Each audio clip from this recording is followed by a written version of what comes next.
grants, 24 states of the Federation.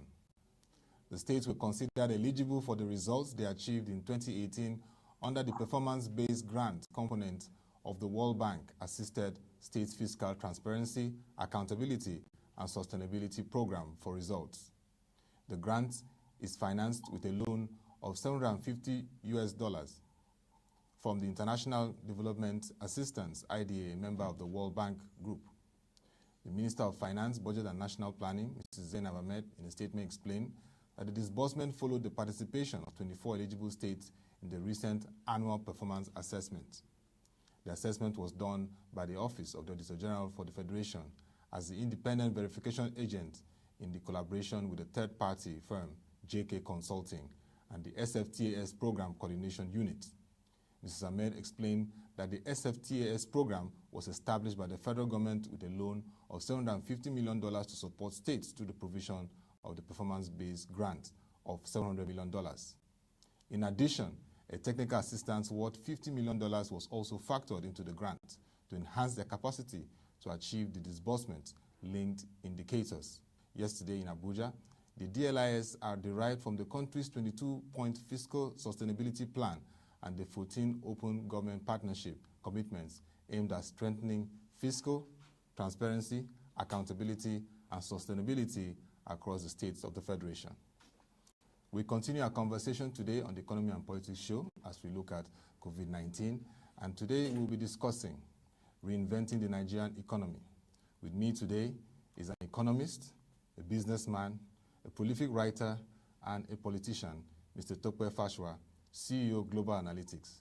Good morning, sir. Good morning to you. Thank you very much for inviting me. Yes, and thank you also for joining us. First, we'd just like to get your experience so far during the lockdown phase. How has it been?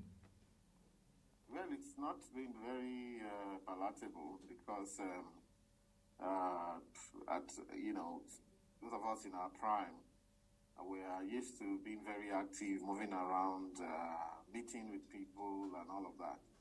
But all of that now has come to a screeching halt. Everybody has to lock down and observe what's going on in the world.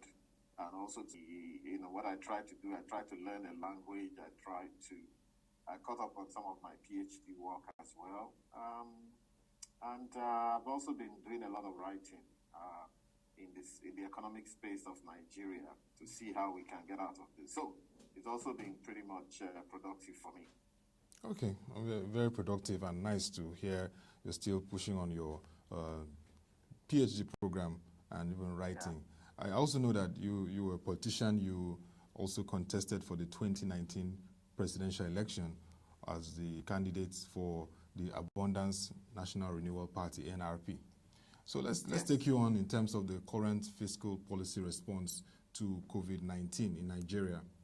Put yourself in the shoes of the president.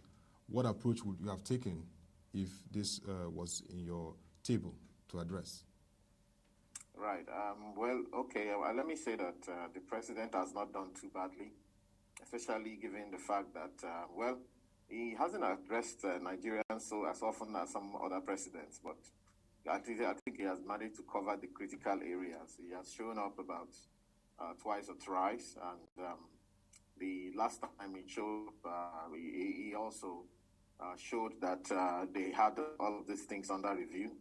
And he also, extended by one more week and started to give us some ideas about how we could actually go back. Because, and I think that is data-driven because as against the health scare and the health issues, there's also an economic issue which perhaps could be even bigger than the health issue. Now, the thing is this, we can actually tell people when a life is gone, you can't bring it back, but when an economy is gone, you can probably bring it back. However, what that statement fails to consider is that, when an economy goes to pieces, it also takes with it millions of lives as well. So that's why you don't play with the economy, because you may be trying to solve a health issue, but end up pushing people into the mouth of 1,000 other diseases. Because when people don't have money, they can't even take care of a simple headache it becomes something else, So I think the last address by the president addressed that issue. Oh, for example, he spoke about even the farmers. Farmers have to go to the farm. If your farmers don't go to the farm, and then everybody is hiding under their beds because of COVID. So when COVID is over, what do you eat? All right? And farmers who are producing, they also have to come to the market. Otherwise, their goods will spoil in the barns or wherever it is they keep them, or in the farms. So we have to be extremely, extremely careful so that the economic issue doesn't then end up destroying a whole generation. And that's the thing. So we can't leave the running of the economy to medical doctors or epidemiologists or virologists and what have you. No. As a matter of fact, the definition of economics by Lord Maynard Keynes partly said that an economist is someone a master economist, no aspect of human endeavor should be beyond your contemplation. We're not afraid of engaging with any medical issue, if it's scientific issue, and so on. We are not afraid, as economists, of engaging. And the purview of the economists actually extends to all those reaches of human endeavor. So the president has done fairly well. However, I would also advise, as I have, since the 30th of March or thereabouts, I've been writing articles even before then towards what I think government should do. Part of what I've recommended is also that the government should consider the eventualities of this COVID, and we should look inward. And in looking inwards, I'm proposing that the government should raise at least a 20 trillion naira bond. Now, this is going to be a domestic war bond, the first of its kind in Nigeria. Let us also note that a lot of the developed countries in Europe, in America, and co, they actually raised this war bond when they were growing, as against our own strategy of always running abroad to look for foreign portfolio, foreign direct investor, foreign whatever investor, and so on. They use their own money, their own people invested in their own country to take their country to where it is today. This is the best opportunity we've had. The best opportunity we've had, and for so many reasons. For the fact that everybody is minding their country now, we can see that no country has time for any other country. This is not the time for us to go bowl in hand begging country A, B, C to come and assist Nigeria the way we've always done. So there's a lot to do. And of course, we can also see that a lot of our people who have money abroad and who have investments and assets abroad are even unable to reach those investments as we speak. So this is the best time you can appeal to them, mount a very good marketing approach, say, guys, this is a good time for you to invest in your country. If we were raising, in fact, we could even do more than that. I've been pushing the idea of a 20 trillion, which is about $65 billion or $60 billion, which we could spread, which we could use to fund our economy and reboot our economy over the next 2-3 years. Because again, this year, the budget is gone to pieces. Where is the money going to come from? It's not going to come from NNPC, the way they've been used to getting money from NNPC, because we know where the crude oil price is as we speak right now. In fact, it may not make sense to produce. It's not going to come from FRS. You can see the FRS is all over Twitter trying to cajole people, even saying that people should come and pay taxes up front. Nobody's going to do that. Even it's going to be difficult for FRS to get taxes this year, even next year, perhaps even the 2022. Well, it's not going to come from NPA, customs, all of the pot is almost shut down. Maybe they allow a few things to come in that are considered essentials. Otherwise, nothing is coming in. So where's the money going to come from? All the government agencies have gone to sleep, right? So, which means that this is a great time for us to look inward and do something crazy. In fact, I said as much that, look, even if it comes to time, we're going to go back to our hard anti-corruption stance, which of course hasn't been very successful, but this is a time to say, look, we need your money from wherever it can come from, and then we move on from there. So that's one thing I've not actually seen going on. I've seen that the government is trying to raise money from IMF. We've liquidated some of our investments there and so on. From World Bank, there are some generic palliatives that those international organizations have rolled out. Yes, we have to collect our own from them. We have to also queue up and collect whatever we can. I wrote an article like 2 years ago, which I said the debts Nigeria does not intend to repay, because that time we were collecting here, collecting that. I said, listen, I can't see how you guys are going to pay this debt. And of course, all of this thing is coming to fruition right now as we speak. So, but however, so it's going to be a combination of several approaches. We will have to do what we have to do in this regards. We will have to collect whatever we can from outside.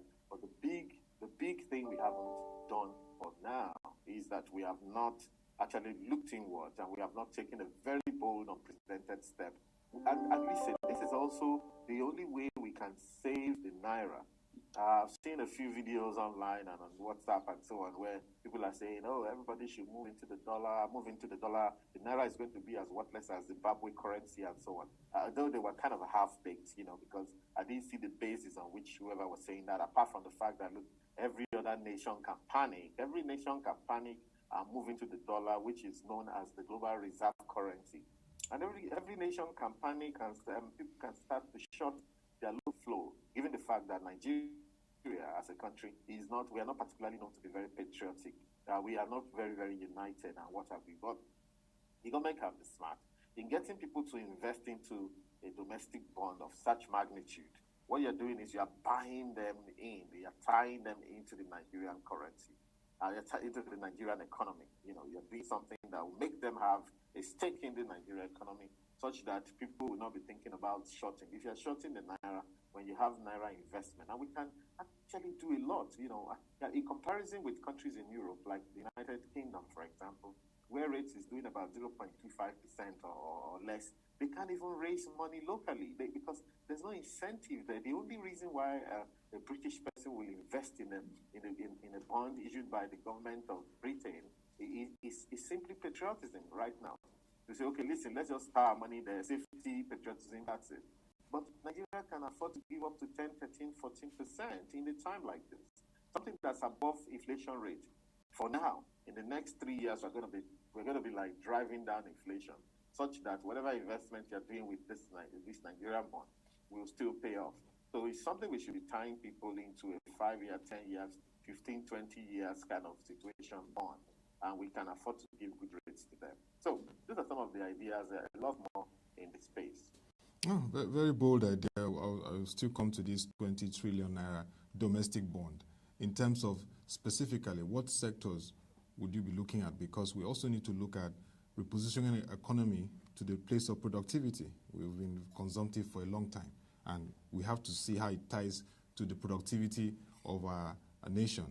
Also, those specifics are also key. If we're going to invite investors, they need to see which are the critical sectors that will derive from this bond, and then how does it tie to the subnationals? Okay, well, now the way I look at it is this, that the sectors, we need to now begin to think about owning our economy from the ground up.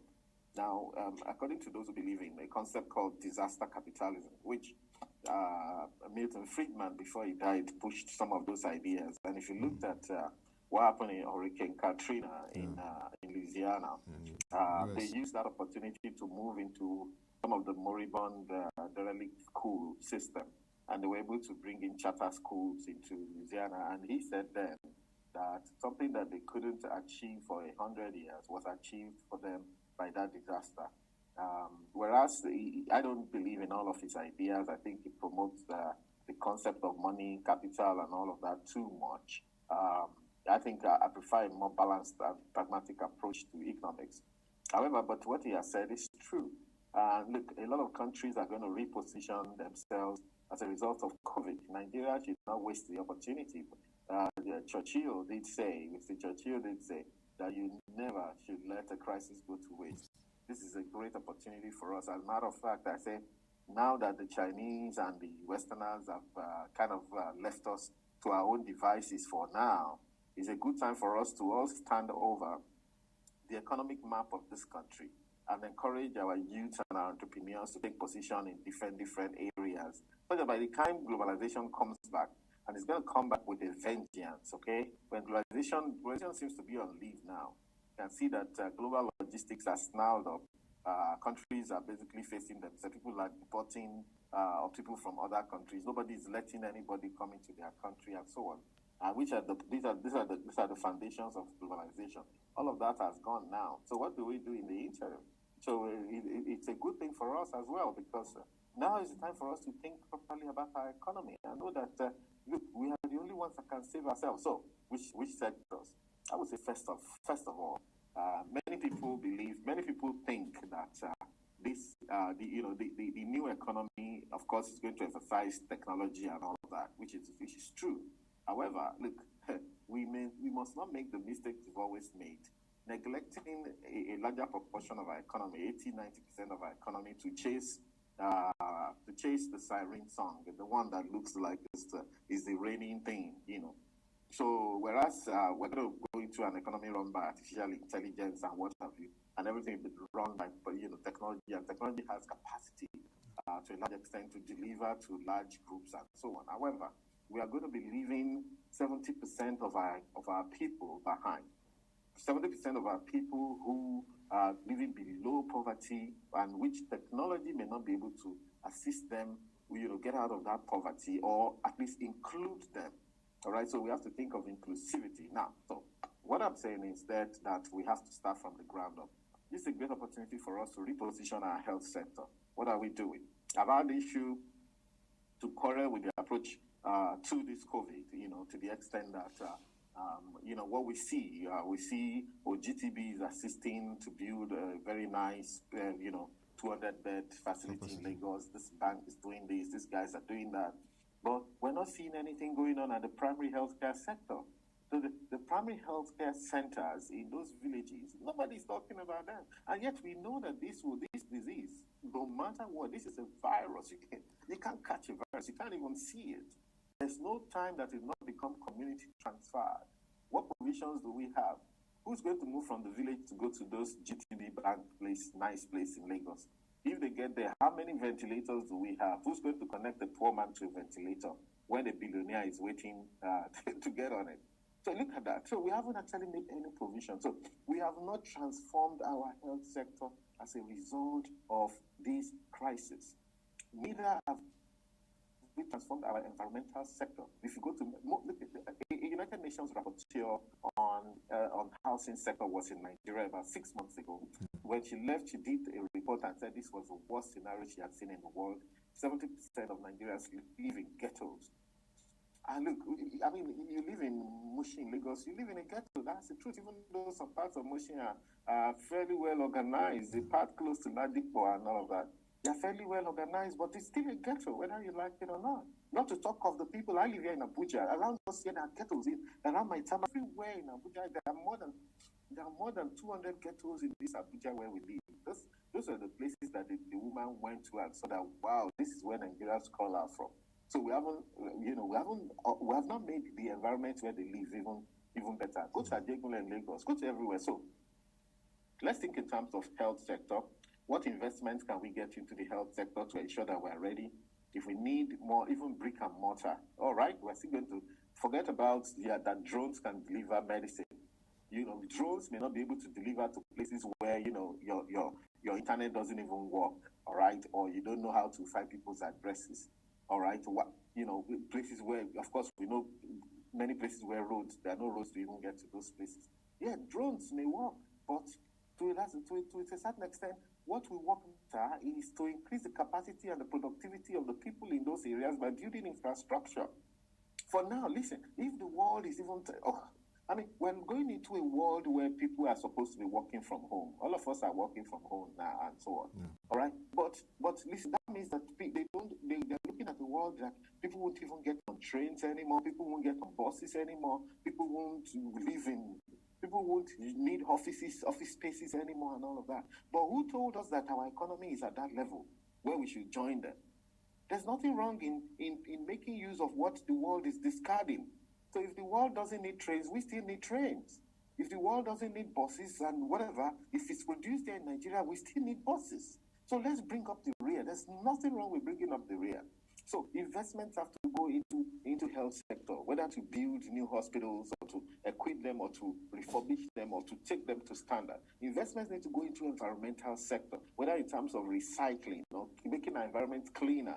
All right, in every part of Nigeria, investments have to go in there. So these are places where people can invest. Investment has to go into education. We have 13.5 million children on the street. They need to be taken out of the place.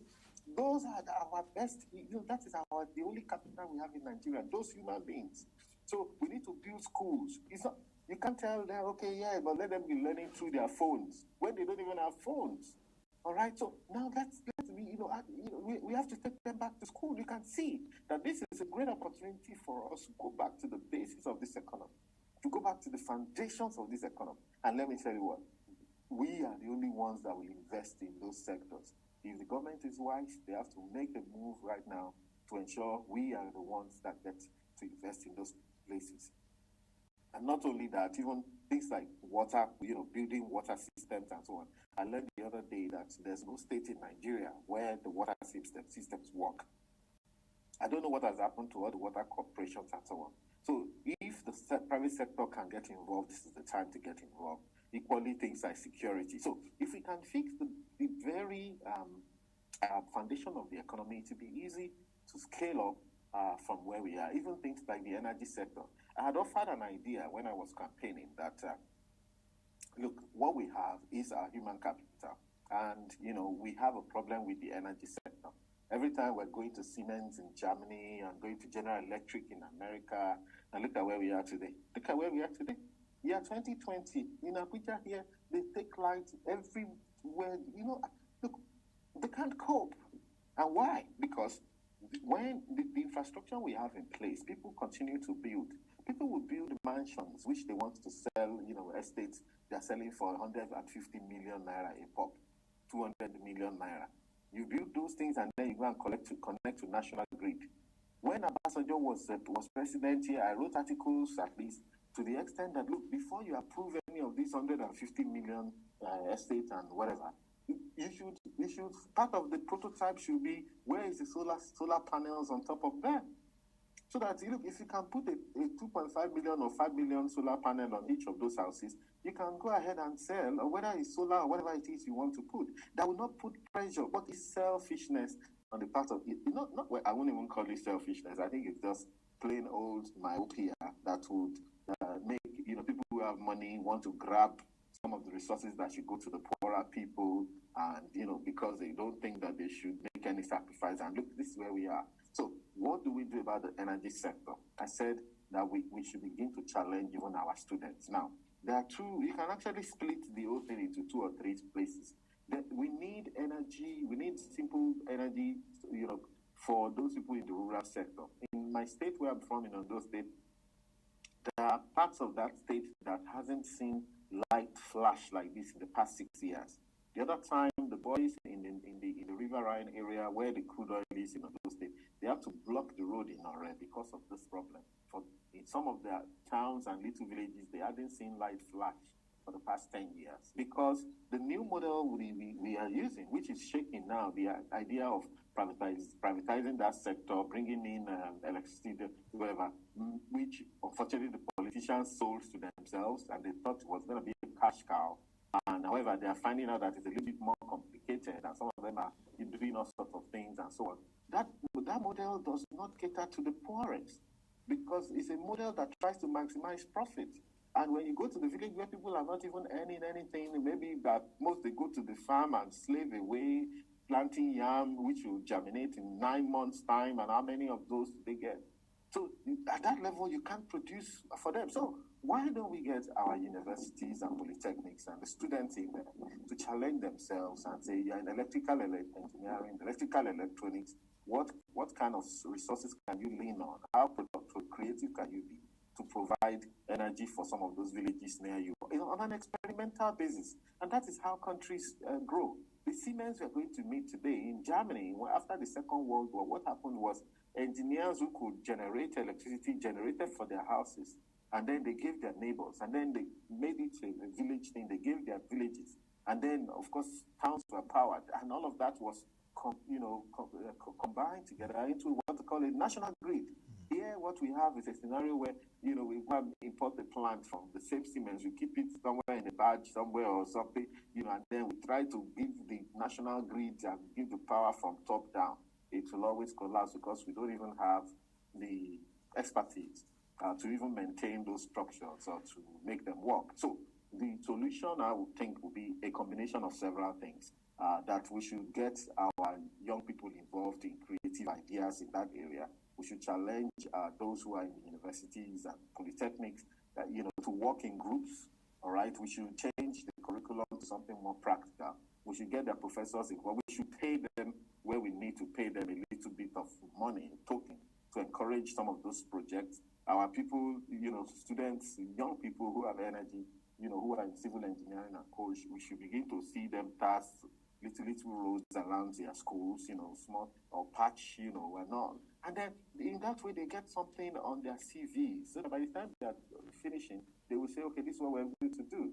So, if we don't do that, what we get is a scenario where Chinese companies come in here, and then they go and bring in peasants from their own country to come and work here because, and if our young people apply, they will say, sorry, you don't have any experience, and so on. So we have to do that to assist ourselves. And it's not just limited to engineering students. Even students of linguistics have a role to play, and history.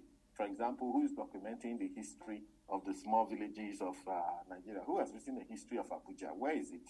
Who has written a recent history updated of Lagos?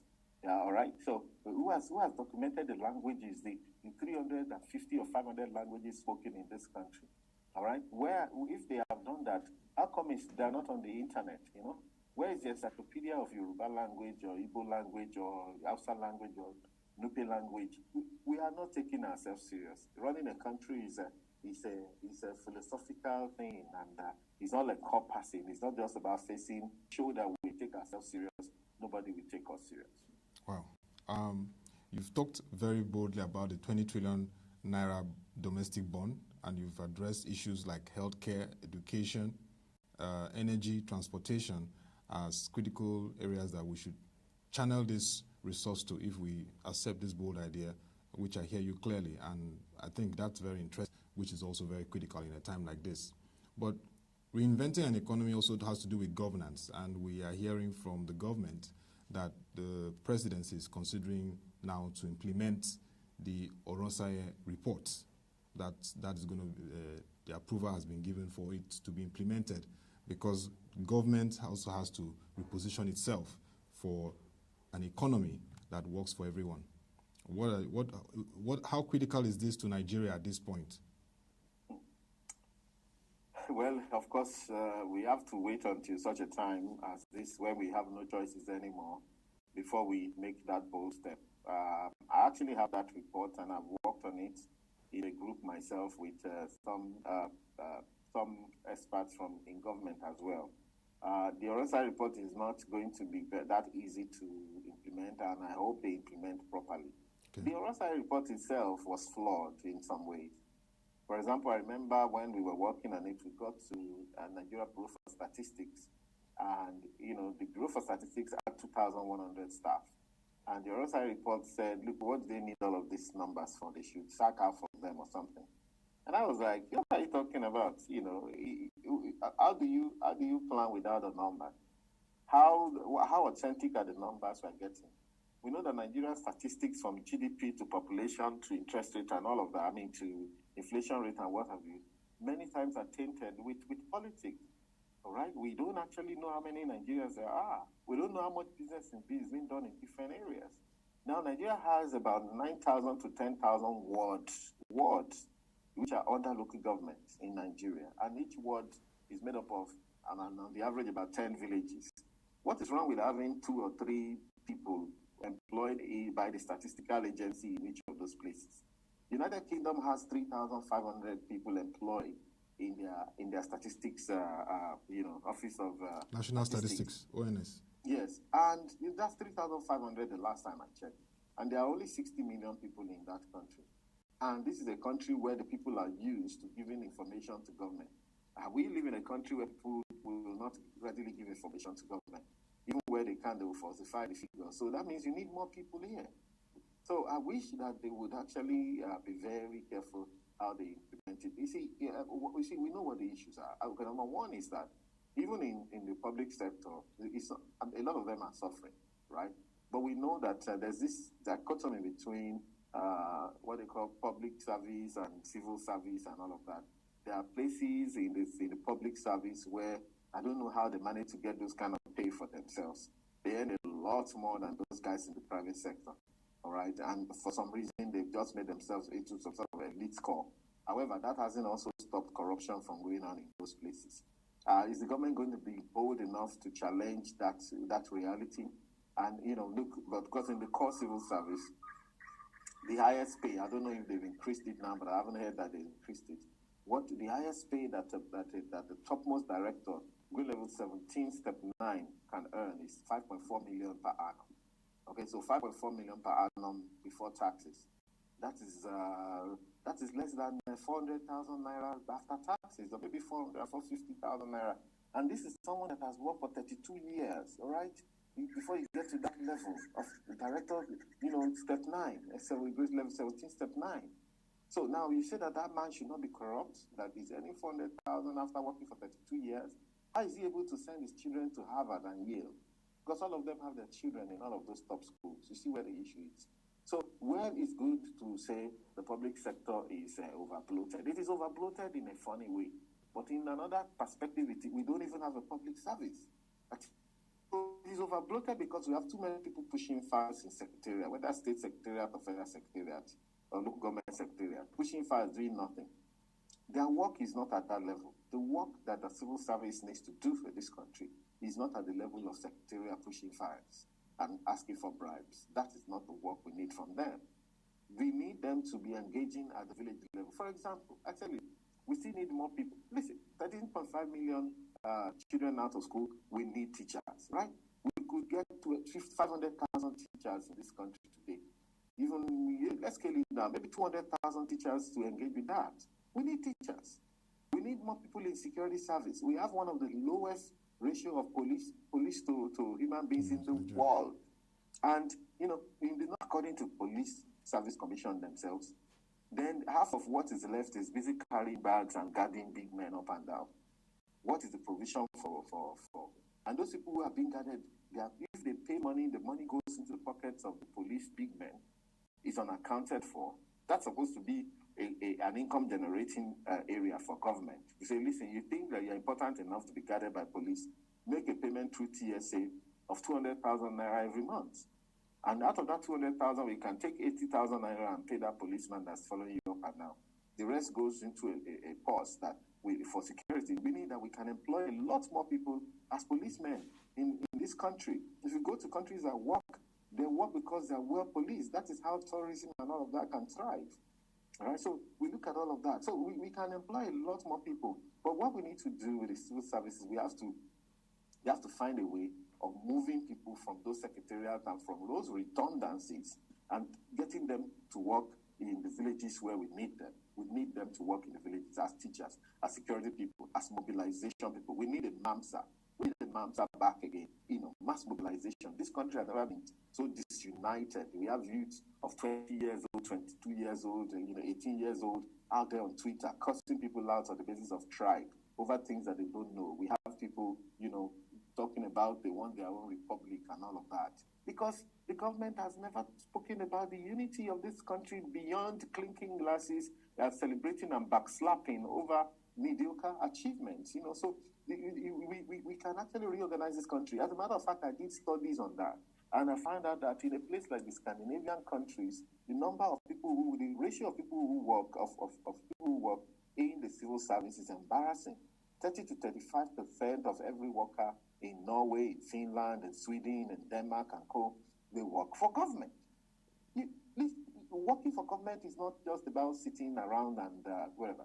It's about patriotism. They don't have to earn a lot of money. It's about knowing that you have a country to protect. And what is better to tell us that we have a country to protect than this COVID? All right. So we know, in fact, again, in that Orosai report, one of the things I discovered was that we have the highest number of parastatals in science and technology. There are many institutes in this country that are moribund, many that were established with all the right intentions. But now nothing happens in those places. We just go there, the big men, they appoint directors, they appoint, board members and so on from politicians. We just go there and have meetings 10 times a year and collect extra, allowances and buy cars for themselves. Again, I think it's all down to are Nigerians ready to be vigilant, okay, to ensure that the little resources that this country has is not frittered away on frivolities, just as we've done and run ourselves into a cul-de-sac where we are right now today. So Orosa report should be implemented sensibly. Let us remember that we still need to deliver services for our people. This is a country with no social services. The biggest employer in the United Kingdom is National Health Service. They employ about 1.7 million people. All right? Okay? So 1.7 million people employed in the NHS in the US, the UK. And that NHS is where Boris Johnson checked himself into when he had coronavirus. And they took care of him. And he came out and he thanked them, said, guys, you did a great job. NHS. All right? 21% of every worker in the UK work for government. In Nigeria, we're talking of 3%. In fact, I realized that, there was a correlation. The lower the number of the workforce that work for government in the country, the closer that country is to become a failed state. It's only in Africa you find 3%, 2%, 4%, 8%. In countries that know what they're doing, United States, 17% of every worker in the United States work for government. The highest employer in the United States is actually the Department of Defense. So, of course, they post people to different, recently I found out there were 6,000 American soldiers in Djibouti and co. So that's how they are managing to run their country. Look at us here. We have nothing. We're not policing our country. We're not defending our country. We're not providing social services for our vulnerable people. We're not training our children in school. There are no schools for 13 million or 15 million of them. We don't have health services at the local government, at the places where they matter. We go to our general hospitals, they're decrepit and stinking. Even some of our so-called teaching hospitals are in the same manner. We don't have any sustainable transport system beyond buying Okada for people, buying keke for people and all of that. So listen, we haven't started. This is the best opportunity we will have to restart this economy. Wow. Thank you very much, Mr. Tope Fasua. Just like you said, COVID-19 is the best opportunity for us to restart our economy, and you've talked about the fact of taking a bold idea of the 20 trillion naira domestic bond and also looking at productive sectors, education, health, transportation, energy, even down to water and sanitation. And also the Reinventing report, which is reforming the civil service, should be implemented very well so that we can reposition government to serve the people and drive a productive and inclusive economy. Thank you very much, Mr. Tope Fasua, politician. Thank you so much. Yes. And that will be all for this edition of the Economy and Politics Show. You can join our website, www.prosheng.com, to get further market reports and news stories. Don't forget that 10 a.m. we have a market review. So don't go away, but continue to follow us from 10 a.m. as we continue the show.